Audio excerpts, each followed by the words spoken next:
Hello and welcome back to my channel, you guys. I do have a little mic. It's kind of making me feel a little fancy today. Anyways, I figured it would be nice. That way I won't have to talk nearly as loud. I would usually talk in all of my videos. So if it's sounding really crispy, I hope that it's not weird. Anyways, today I'm talking about all of the things that I wish I would have known about my curly wavy hair prior to starting a curly wavy hair journey. I started my journey, I think when I was like in 6th or 7th grade is when I really was like, okay, I have curly hair. I need to do something about it. It's clearly not straight. I don't know what's going on. I realized that is way earlier than most people start their curly journey, which I'm actually really excited about because I feel like I found out very early on that I wanted to wear my hair curly and that I thought it was beautiful, and I just kind of kept going with it, even though my whole family straightens their hair to the point where like they have straight hair now.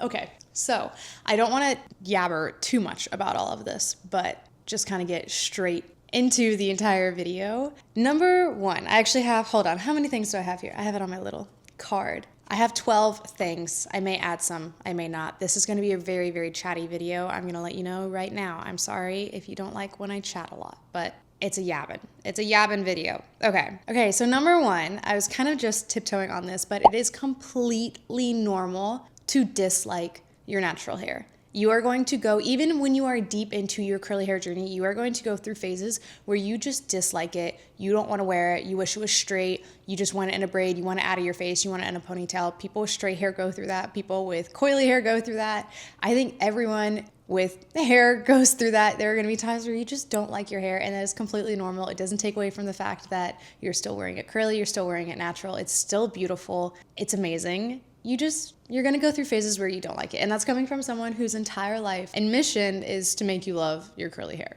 Like, that is literally what I do on a daily basis. And I almost always wear my hair curly, but there are going to be times where I'm like, I can't stand my hair right now. And I'll straighten it for like a week, maybe like a couple weeks, but it doesn't matter. You're not always going to like it, and that's completely fine. You just have to like be patient with yourself and come in and out of it. Okay. All right. Number two, I cannot emphasize this enough. Oh, I can't emphasize this enough. It makes me so mad now looking at so many videos where this is being so far pushed onto you. Your curl type is a guide, but it's not a box. I cannot emphasize that enough. Your curl type is not, it's a guide. It's not a box. Okay. What do I mean by that? I mean, I think that finding out your curl type can be extremely beneficial to you in the beginning, and it can be great for you to use it as a guide to finding out what your routines work for you, to narrow down the search engine that you're on, whether that's TikTok, Google, YouTube. It's going to help you in the beginning. But as you continue into your curly hair journey, there are going to be a lot of people telling you that your hair is not curly, or your hair is not wavy, or your hair is not coily. They love to put you in a box. They really, really do. And while all of it is fun and games, being put into a box, it doesn't do anything. It doesn't change anything. If I'm using a product specifically meant for, I don't even know, like 3B hair, and they're trying to tell me that I can't use it because I have 2C to 3A waves and curls, I'm gonna look at them and laugh, because 2C waves and 3A curls, I'm not changing the products that I'm putting based on the section of my hair that waves versus the section of my hair that curls. And I don't know anyone who does do that. It is also completely normal to have different waves and curls and curl types within your hair. A lot of people are gonna tell you all the time, you can't use this product, you can't use that product. It's meant for curly hair, it's meant for straight hair, it's meant for coily hair. If it works for you, it works for you. And I just think that you should run with that. I have used products that is meant for coily hair, and it's worked great. I've used products for coily hair that turned my hair like just terrible, like it just didn't work. I've also used products for straight hair that I will still use in a curly routine. I know people who use curly hair products on their straight hair because it works great. When you like a product, you like a product. And that's really what I'm meaning by your curl type is very beneficial to you in the beginning. It's a great guide. It can work really well just to find cute hairstyles or different routines. But when it comes down to the nitty gritty, it's not a box. You don't have to just stay in it 24/7. You can use whatever products you want. You can use whatever routine you want. You can do whatever hairstyles you want. Your curl type really has nothing to do with that. And if somebody's trying to tell you that your hair isn't curly, it's not worth the time to explain it to them. Let them be bitter. Let them care about somebody's hair for no reason at all. I will never understand why my hair is of anybody's actual daily life concern other than my own. So yeah, with that being said, I just want to say curly hair is so unique. Wavy hair, curls, coils, they're all on the curl chart. So I'm going to reference them as curls. All curly hair is different. It's all unique. It's all different. What works for me may not work for you, even though our hair may look the exact same. That's number 2. I can't emphasize it enough. And your curl type is a guide. It's not a box. It's beneficial, but don't let it be detrimental, you know? Okay. Number 3, another one that I wish I would have found out. I have wasted time. I have wasted money. I have wasted my confidence, honestly, on this entire subject, and that is curly haircuts. A haircut can make or break your hair, and that goes for straight hair, that goes for curly hair, literally any hair, all hair types. A haircut can really make or break your entire day and your life. It sounds so dramatic, but it really can. I have gotten a lot of haircuts. And I will let you know right now that for me personally, and I believe this for almost everybody, but for me personally, a curly haircut, a curly cut, the like defined curly cut from Diva Curl or from any salon that's like, yeah, we only do dry curly cuts. I hate them. I wish I could have told myself that so much sooner. I hate them. I got one done just once, and once was plenty enough for me. Looking back, it's like, nah, it doesn't really look that bad. It just personally wasn't for me. I went to a woman who all she did is curly cuts. And I don't blame her at all. She did an amazing job. The curly cut is exactly what it should be for a curly cut. It just wasn't for me. I just personally did not enjoy it. I think that curly cuts are a little too drastic for most hair. It does give you a lot of volume. It can do that. However, I will say I hated the fact that I felt like I had so much hair and volume up here, but by the time it got to my ends, I was scraggly. Like I had basically no hair at the bottom. I like a little bit more of a blunter cut.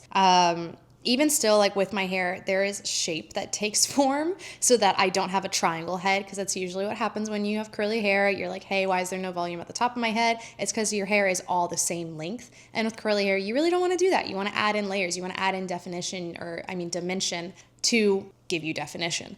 So with my hair, I have an entire video about the haircut that I get. I just call it a U-shape haircut. I have an entire video on it. I could go into depth about haircuts, but that video does it so well, and it's the haircut I've been getting for a year and a half, 2 years now. I love it. I think it's great. And I think also finding somebody that you trust and who knows your hair is so special, and it's so needed, and you gotta do it, because I didn't do it for so long. I just kept bouncing around from hairstylist to hairstylist, and then I found her, and then I actually left her because I went to go get that curly cut that I thought was going to change my life, and it did, but for the worse. Like, I did not like it. As well as, quick thing, if you get a curly cut, just know that they are cutting your hair based on exactly how it is laying that day, which I think is absolutely bonkers. If you get a curly cut and it works for you, keep getting them. I love that for you. But if you're thinking about getting a curly cut, please, please, please take this in, because when you get a curly cut, it could take out a year to grow it out, because that's how long it took mine. Actually, like a year and a half to grow it out. And it's finally just now blending into the rest of my hair. But when they give you a curly cut, they are cutting it dry. They are cutting it to the specific curl that it is laying in that day. I don't know about anyone else, but my curls can do various things on various days, and they're not always going to join up in the exact same curl formation every single time. So the idea of cutting a curl, like cutting groups of hairs to the curl formation it is in just that day, is just wild to me. As well as it leads for extremely choppy hair. When it's curly, you can get away with a lot. Curly hair is very forgiving. But when you straighten that bad boy, it is horrendous to look at. I'm not gonna lie. It is really scary, because I had some hairs that were stopping here on my head, and there was no like blending, there was no layering. They actually added texture. It just wasn't for me. And then I had hairs that like wouldn't end until all the way down here. It was just, I don't know. Please don't. I don't like them. But if you do and they work for you, then keep getting them. But if you are nervous about it, please, please, please just do as much research as you can, because curly cuts can make or break everything about your hair. It can make you love your hair, or it can make you absolutely hate it and just try and grow it out. And I promise you, they're going to take length off of your hair, and they are going to take a lot of weight off of your hair. But you can still get that exact desired look without sacrificing so much of your hair and so much volume off of your hair, by just getting a nice U-shaped haircut with short to long layers and some face framing pieces, and you'll be good. You'll be all great, I promise you, okay? Okay, watch the video I have about haircuts. I'll even have it right here. It should have been here this whole time. I don't know if it has. I will have it linked here this whole time. Number 4, you do not have to follow the curly girl method for your entire life. I went through just yesterday, that's actually what sparked this entire video. I went through and looked at the curly girl method, which is crazy to think that that's what I started out in 6th grade, 7th grade, trying to do with my hair. Once again, I think that the curly girl method is a great beginner's guide. I think that it's a great guide. It offers a lot of information that may be really useful to your hair. It may not, but it's kind of fun to look into. It's really fun to see how curly hair is different from straight hair and how you should be treating it as such. But it is not a box. It is not like a mandatory guideline that you have to live by. And I think that a lot of people need to talk about that, because I do have quite a few girls in my TikTok and my Instagram, even here on YouTube, when I am putting up my product list and when I'm putting up everything, everyone's like, well, is it curly girl method approved? Is this product curly girl method approved? Is it CGM approved? And most of my hair products, I will go ahead and tell you right now, most of my hair products are not CGM approved. I love my sulfates. I love my silicones. I personally hate whenever they're out of my routine. I notice the biggest difference when silicone is out of my routine. And I know some people are like, well, you just have to push through the detox phase of it. There's so many trichologists that have gone into sulfates and silicones and how they're actually not bad for your hair at all. They just offer different benefits to your hair. If you don't want them in your hair, then that's totally fine. You don't have to do it. But silicones and sulfates, in my opinion, have a perfect place in my routine. I'm going to keep using them. I love sulfates in my shampoo. I want a shampoo that gets my scalp squeaky clean. I know some curly girls, they don't want that. They want something that's like a no poo or a low poo shampoo that doesn't sud as much because they're worried it's going to get rid of the natural oils on their scalp.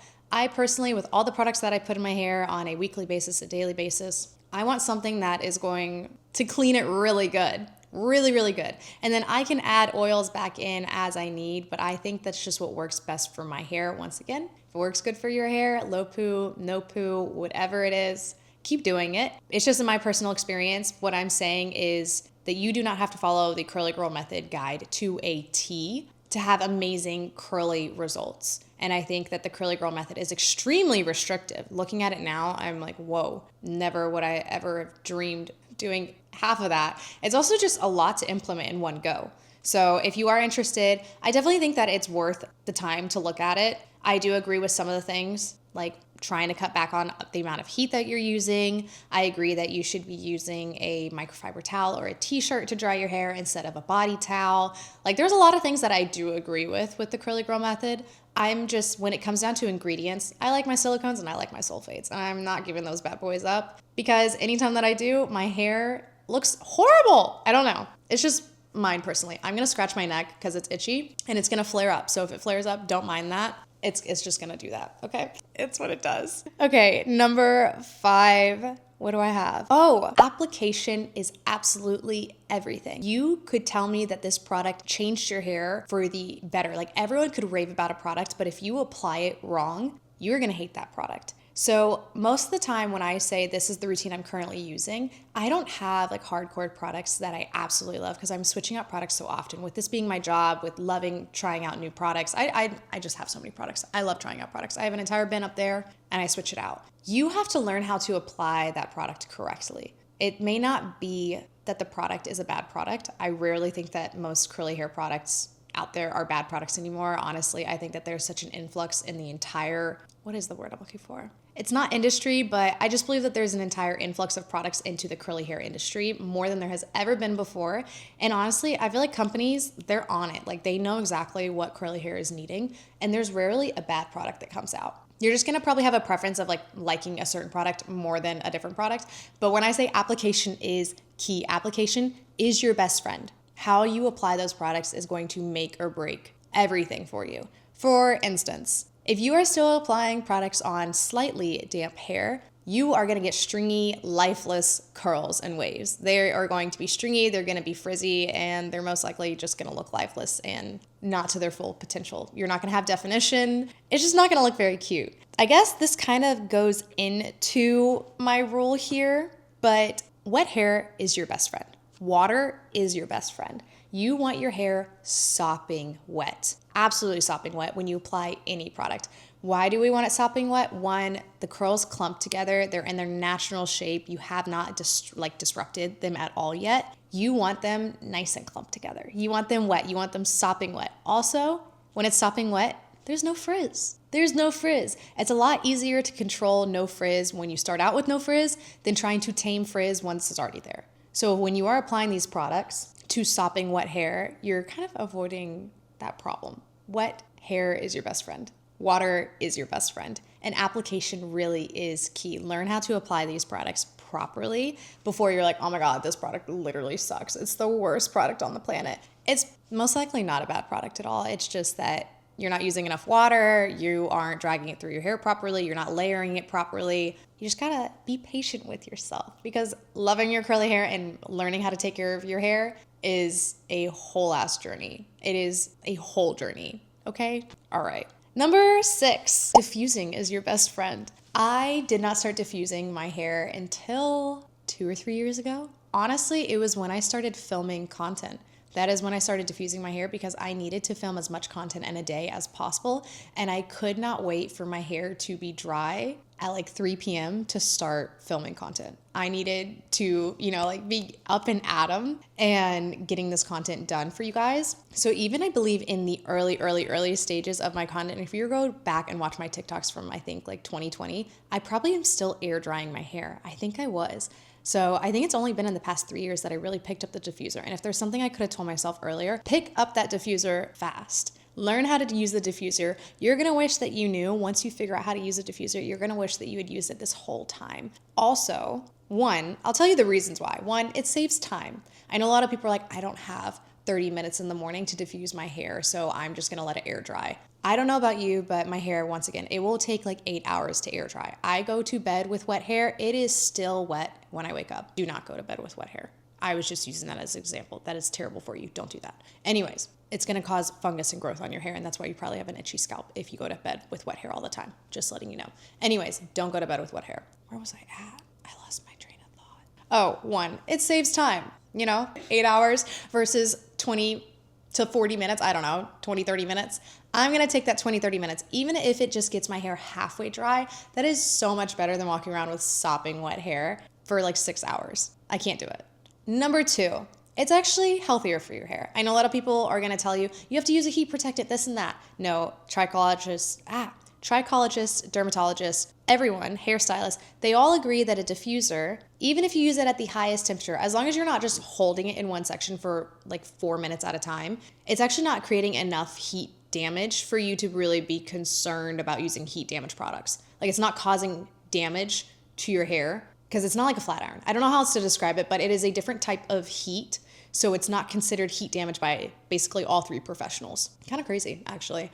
I still most likely will use a heat protectant in my hair, just especially in the summer, just like UV protection, or I don't know. I'm still nervous about the blow dryer, but I have not noticed any heat damage in my hair at all. But it is healthier for, because leaving your hair sopping wet for 8 to 9 hours a day is actually really bad for your hair. Like, really bad for your hair. I didn't know this until probably like 2 months ago, 3 months ago. There's such thing as water damage. I'm sick and tired, y'all. I am tired. I don't know how to keep up. I feel like you can't ever do anything right. You learn how to do one thing right with your hair, and then it's like, no, you're washing it too much. You're having it wet for too long. Now you're applying too much heat. Now you haven't washed it enough. But I will say there is some truth. Water damage is a real thing.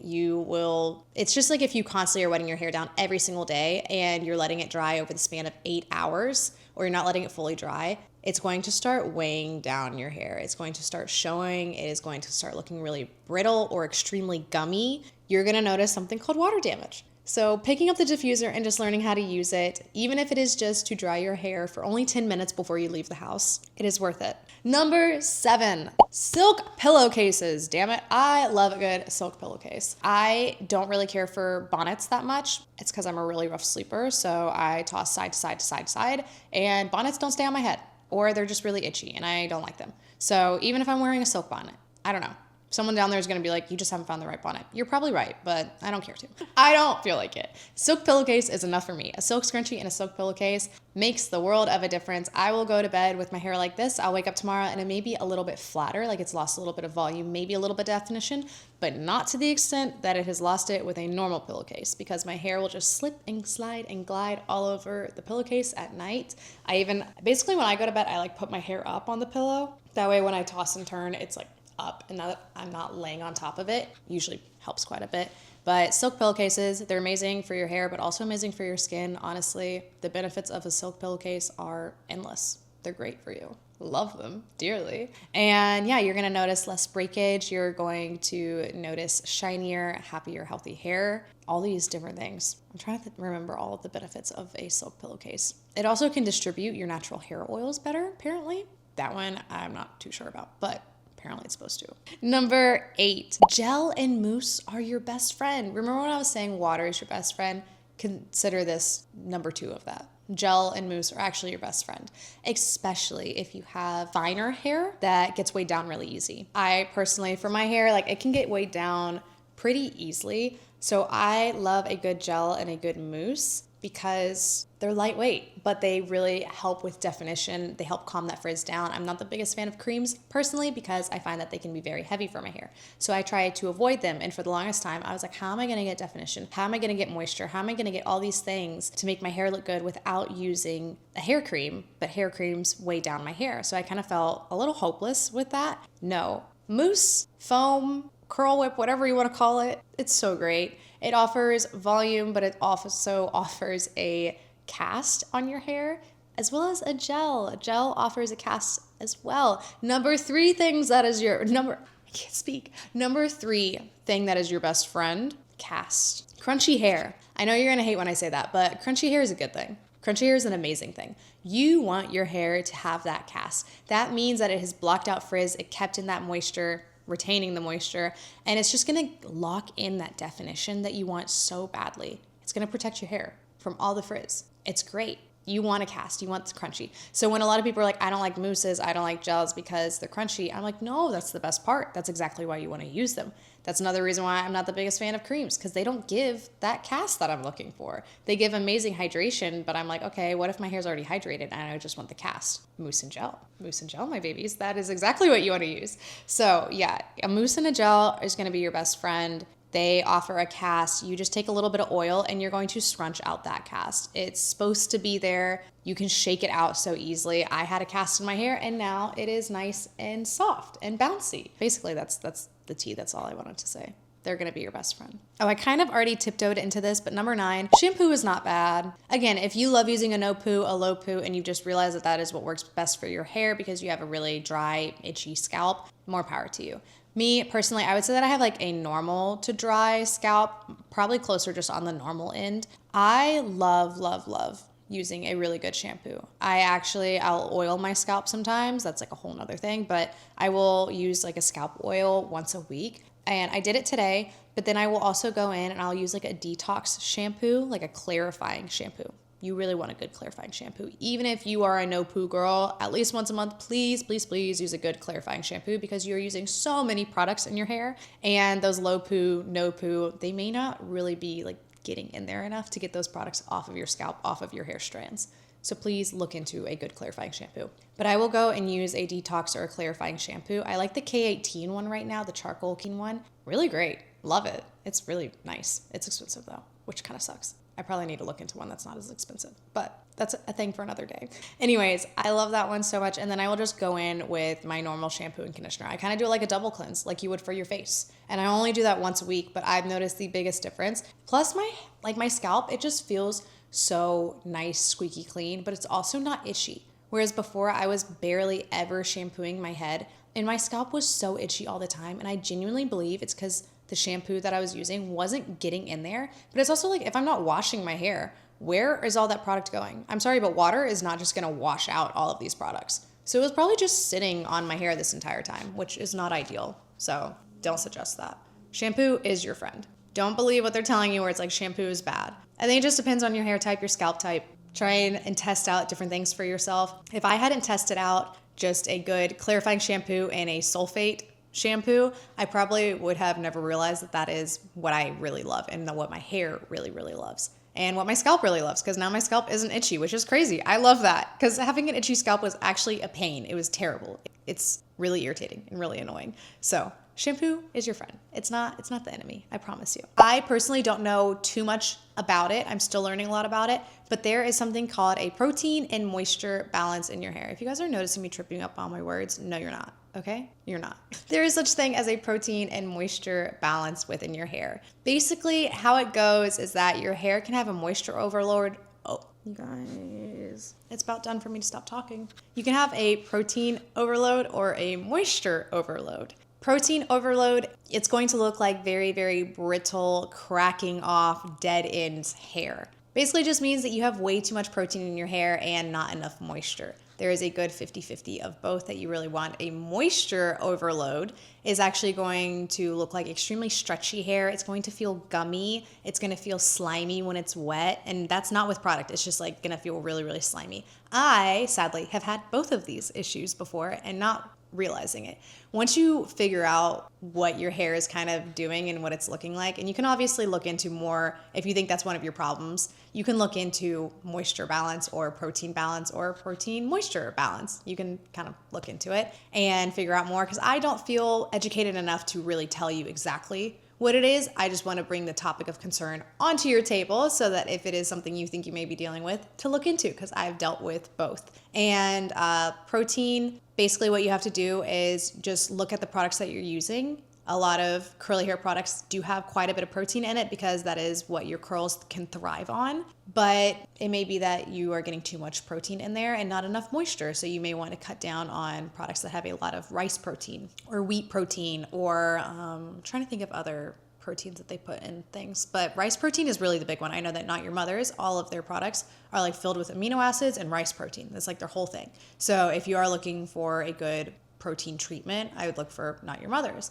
But on the other end, like if you have a moisture overload, sorry, what I meant to say by that is that if you are looking to add protein into your hair routine, look to Not Your Mother's, not vice versa. I realize that probably sounded like I was getting confused. If you have a moisture overload and you're looking for protein, Not Your Mother's is great because a lot of their products are filled with protein, basically. But if you have protein overload, you may want to look at not using those products and cutting back to something that doesn't really have protein in it, but maybe more moisture, maybe a hair mask. I don't know. Again, I don't feel too confident in saying exactly what to do about those things, because I feel like with my hair, I was kind of experimenting and I don't really remember what exactly worked and what didn't. But if you are dealing with either of those two things, highly suggest that you just look into it and try and figure it out. I feel like I sound like that one Miley Cyrus meme. My voice was doing something really weird for a second there.